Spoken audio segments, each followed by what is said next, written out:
Good morning students.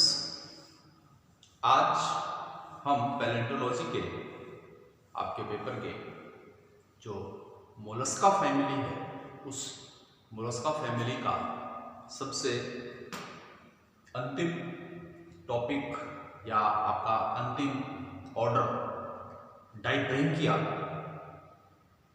उसके बारे में आज हम बात करने वाले हैं। हमने अब तक बहुत सारे फाइलम की हमने चर्चा की, बात की, बहुत सारे प्राणी अवशेषों या जीवाश्मों की हमने बात की है आपके इस पेपर में, और ये पेपर आपका करीब करीब समाप्त हो चुका है। थोड़ा सा ट्राइलोबाइट्स बाकी है, अभी हम थोड़ा सा उसकी चर्चा करेंगे और एक थोड़ा सा प्लांट प्रोसेस के बारे में भी हम आगे डिस्कस करेंगे। और इससे पहले के जो फाइलम्स हमने जितने भी पढ़े, इकिनोइड्स देखे हमने, फोरामिनिफेरा वगैरह पढ़ा, हमने मोलस्का के आपका लैमेलिब्रैंकिया, सेफेलोपोडा, आपका गैस्ट्रोपोडा, नोटिलॉइडिया, एमोनॉइडिया, ये सब हम पढ़ चुके हैं, कर चुके हैं। और इसका अंतिम आज जो उस मोलस्का फैमिली के सेफेलोपोडा क्लास का जो अंतिम ऑर्डर है वो है हमारा डाइब्रैंकिया। इस डाइब्रैंकिया को हम थोड़ा सा डिस्क्राइब करने वाले हैं, देखने वाले हैं। हम सबसे पहले बाकियों की तरह ही इसके एक क्लासिफिकेशन की हम बात करेंगे, इसका क्लासिफिकेशन देखेंगे। तो इसका जो क्लासिफिकेशन है उसमें फाइलम है इसकी मोलस्का, इसकी जो क्लास है वो है सेफेलोपोडा, और इसका जो ऑर्डर है वो है डाइब्रैंकिया। इसी को हम अभी डिस्क्राइब करेंगे। इसका जो सब ऑर्डर है वो डेकापोडा कहलाता है, और इसकी जो जीनस है वो है बेलेमनाइटिस। बेलेमनाइटिस। तो डाइब्रैंकिया के इस डेकापोडा के में सिर्फ हमारे पास अध्ययन के लिए सिर्फ एक जीनस या एक फॉसिल है, उसका नाम है बेलेमनाइटिस। हम इसको बेलेमनाइट्स भी कहते हैं, बोलते हैं। तो हम इस बेलेमनाइट्स, ये हमने डायग्राम जो बनाए हैं, ये बेलेमनाइट्स के डायग्राम बनाए हैं, और इसको हम अभी जानने का, समझने का हम प्रयास करेंगे। तो ये है इसका क्लासिफिकेशन। फाइलम है मोलस्का, क्लास है सेफेलोपोडा, ऑर्डर है डाइब्रैंकिया, सब ऑर्डर इसका है डेकापोडा, जीनस है इसका बेलेमनाइटिस। हम थोड़ा सा इसके मॉर्फोलॉजी या इसकी जो शारीरिक रचना है उसके मुख्य मेन पार्ट्स कौन कौन से हैं, मुख्य अंग इसके कौन कौन से हैं जो कि अध्ययन के लायक हैं, वो हमें तीन तरह के इसके जो इसका जो कवच है, जो इसका शेल है, इसको आप जानते हो कि मोलस्कन जो है ये सारे बेसिकली ये समुद्री जीव हैं, समुद्र में मिलते हैं, कुछ फ्रेश वाटर में भी मिलते हैं, लेकिन मोस्टली ये सारे आपको सी वाटर में ही मिलते हैं। तो इनका जो शरीर है वो कवच का बना होता है, कवच कहलाता है, जो कि काइटिनियस होता है, काइटिन से मिलकर बना होता है। एक सख्त आवरण होता है, कठोर आवरण होता है, उसको आप शेल कहते हैं। तो इसका जो शेल है बेलेमनाइटिस का जो कवच है उसके तीन मुख्य भाग हैं। पहला भाग कहलाता है रोस्ट्रम, हिंदी में इसको रक्षक कहा जाता है, रोस्ट्रम। दूसरा जो भाग है इसका वो है फ्रैग्मोकोन। फ्रैग्मोकोन को हम आवर्त शंकु के नाम से जानते हैं। और जो तीसरा पार्ट है इसका वो कहलाता है अग्र कवच या प्रोस्टाइल। यानी जो सेल है, ये हमने सेल बनाने का प्रयास किया है बेलेमनाइटिस का। देखिए ये बेलेमनाइटिस ये ऐसे है, और ये बेलेमनाइटिस डायग्राम हमने वर्टिकल बनाया है। ये थोड़ा सा हॉरिजॉन्टल हमको दिख रहा है, लेकिन देखने में हमको ये इस प्रकार से दिखेगा। तो जैसे कि आप मॉर्फोलॉजी में हम इसको तीन पार्ट्स में, इनका शेल है उसको हमने 3 भागों में किया है। एक का नाम है रोस्ट्रम, जिसको रक्षक कहते हैं, दूसरा फ्रैग्मोकॉन, जिसको आवर्त शंकु कहा जाता है, तीसरा प्रोस्ट्रैकम, जिसको अग्र कवच कहा जाता है। ये जो हमने चित्र बनाया है ये इसका पृष्ठीय भाग है, डोर्सल, इसको हमने डोर्सल कहा है, और ये इसका अधर भाग है, इसको वेंट्रल साइड कहा जाता है। ये डोर्सल साइड है और ये इसका वेंट्रल साइड। इसका ये आगे का जो हिस्सा है, शीर्ष का हिस्सा, आगे का ये भाग ये कहलाता है रोस्ट्रम और या रक्षक। यही भाग जो है ये रोस्ट्रम या रक्षक इसलिए है क्योंकि ये इसी भाग से ये सूचनाएं लेता है और अपने आप को बचाने का प्रयास करता है, जिसका ये रोस्ट्रम है। और ये वाला जो इसका मध्य का भाग है ये कहलाता है इसका फ्रैग्मोकॉन, या इसको आवर्त शंकु कहते हैं। ये कोन्स शेप में है, इसको आप फ्रैग्मोकॉन या आवर्त शंकु कहते हैं। और इसका सबसे आगे वाला जो हिस्सा है ये इसका आगे का कवच या अग्र कवच, या जिसको प्रोस्ट्रैकम भी हम कहते हैं। और ये इसकी ओपनिंग है, कूपिका है, गुहिका होती है कूप के समान, उसको एल्वियोलस या कूपिका कहा जाता है। अभी हम इन सब की थोड़ी चर्चा करने वाले हैं।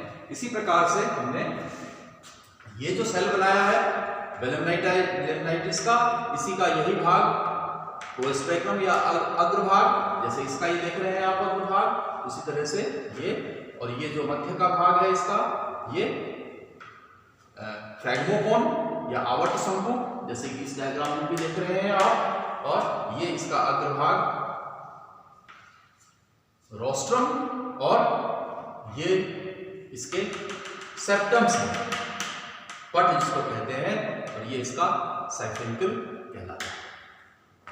तो ये इसकी मॉर्फोलॉजी या इसके आकार की जब हम बात करेंगे तो 3 कवच में 3 भाग हैं, रोस्ट्रम, फ्रैग्मोकॉन और प्रोस्ट्रैकम, यानी कि अग्र कवच। इसका हम थोड़ा सा भाग पर थोड़ी सी चर्चा करेंगे कि देखिए ये जो डायबेरेंकिया में मुख्य रूप से जो आपको जीव मिलते हैं वो जीव आपको मिलेंगे जैसे ऑक्टोपस। आप लोगों ने ऑक्टोपस देखा होगा, ऑक्टोपस जिसकी 8 भुजाएं होती हैं, आप लोगों ने देखा होगा ऑक्टोपस। ये ऑक्टोपस जो है ये वही जो डायबेरेंकिया में ये आते हैं, या कटल फिश, जो कटल फिश है, फिश, वो भी इस ऑर्डर के प्राणी होते हैं। तो ऑक्टोपस है, कटल फिश है, आपका स्क्विड है, इत्यादि वर्तमान काल में पाए जाने वाले ये डायब्रेंकिएट्स हैं। और जीवाश्मों की दृष्टि से केवल हमें जो बेलेमनाइटिस है या बेलेमनाइट्स है वही हमको मिलते हैं। ऑक्टोपस या जो कटल फिश है या स्क्विड है, इनके फॉसिल्स या जीवाश्म के रूप में हमको वे नहीं मिलते हैं। सिर्फ जो बेलेमनाइटिस है या बेलेमनाइट्स है उसी के जो अवशेष या जीवाश्म है वो वर्तमान समय में हमको मिलते हैं। जो ये डायब्रेंकिया है इसके 2 सब ऑर्डर हैं, एक डेकापोडा और एक ऑक्टोपोडा। चूंकि ऑक्टोपोडा हमें देखने को कम मिलता है और सिर्फ जो डेकापोडा है वही हमें देखने को मिलता है। इस डेकापोडा में आपका ऑक्टोपस भी आ जाता है, कटल फिश भी आ जाता है, बेलेमनाइट्स आते हैं, स्क्विड हैं, वे आते हैं। तो अध्ययन के दृष्टि से डेकापोडा ही इंपोर्टेंट है। और इस डेकापोडा में बेलेमनाइटिस डायब्रेंकिया की सबसे प्राचीन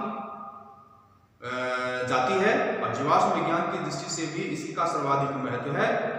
और जैसा कि अभी हमने कहा कि बेलेमनाइटिस का जो कवच है या जो शेल है वो 3 भागों से 3 पार्ट से मिलकर बनता है, रोस्ट्रम, फ्रैग्मोकॉन और प्रोस्ट्रैकम, यानी रक्षक, आवर्त शंकु और अग्र कवच। जो रोस्ट्रम है वो शंक्वाकार या सिगार जैसी ठोस संरचना होती है। सिगार जैसी या शंक्वाकार एक ठोस संरचना होती है जो कवच का शीर्ष भाग बनाती है। साधारणतः केवल रोस्ट्रम ही फोसिल्स के रूप में प्रिजर्व हो पाता है। रोस्ट्रम का आकार बेलनाकार, सिगारनुमा भी हो सकता है। इसका मुख से दूर वाला भाग नुकीला होता है, जिसके दूसरी ओर शंकु यानी कोन के आकार की एक गुहिका होती है, जिसे एल्वियोलस या कुपिका कहते हैं। एल्वियोलस या कुपिका कहते हैं। ये जो फ्रेगमोकोन या आवर्त शंकु है वो खोखला शंक्वाकार होता है, जिसका एक भाग एल्वियोलस यानी कुपिका में रक्षक के चौड़े भाग की ओर आसंजित होता है। आवर्त शंकु पटों द्वारा या सेप्टा द्वारा अनेक कोष्ठों में विभाजित होता है। जो आवर्त शंकु है, ये आवर्त शंकु, ये पार्ट आवर्त शंकु है, ये सेप्टा या पटों द्वारा कई कोष्ठों में ये विभाजित होता है। आप देख रहे हैं कई कोष्ठ हैं जो सेप्टम के द्वारा या सेप्टा के द्वारा ये विभाजित होता है। और ये जो सेप्टा है या पट है अग्र की ओर अवतल और छिद्रित होते हैं, और पटों को भेदती हुई इन छिद्रों में से एक साइफिकल बाहर आती है। और ये जो फ्रेगमोकोन के नुकीले छोर की ओर जो है वो आपका अग्र कवच, नुकीले छोर की ओर आपका नुकीला छोर है, ये अग्र कवच कहलाता है,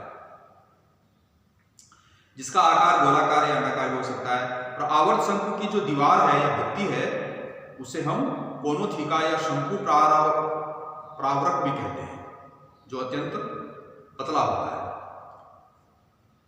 हाँ, और अच्छे रूप से जो प्रिजर्व्ड जीवाश्म है या उत्तम रूप से परिरक्षित जीवाश्मों में ये पत्ते के पटल जैसी आकार में आवर्त शंकु के पृष्ठभाग से द्वारक की ओर निकली होती है, और इसी पटल को अग्रकवच या आप प्रोस्ट्रेकम भी कहते हैं। और जीवित अवस्था में अग्रकवच जो है वो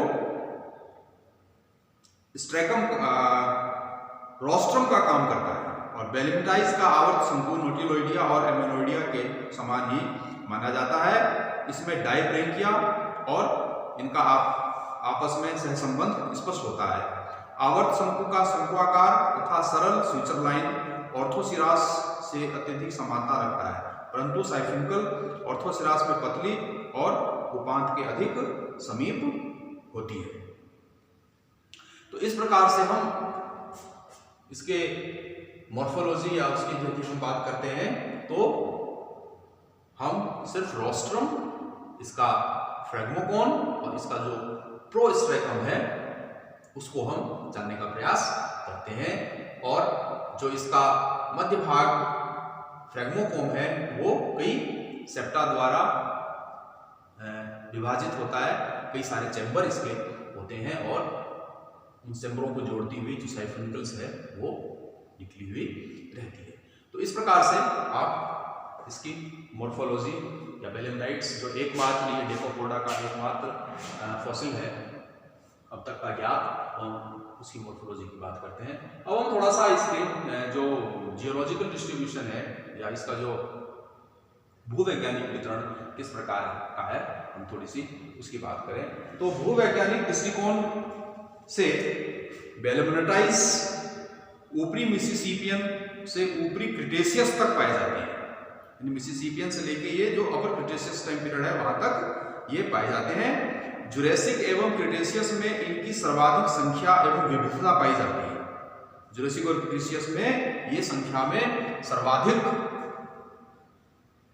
मिले, सबसे ज्यादा संख्या रही इनकी जुरेसिक और क्रिटेशियस में।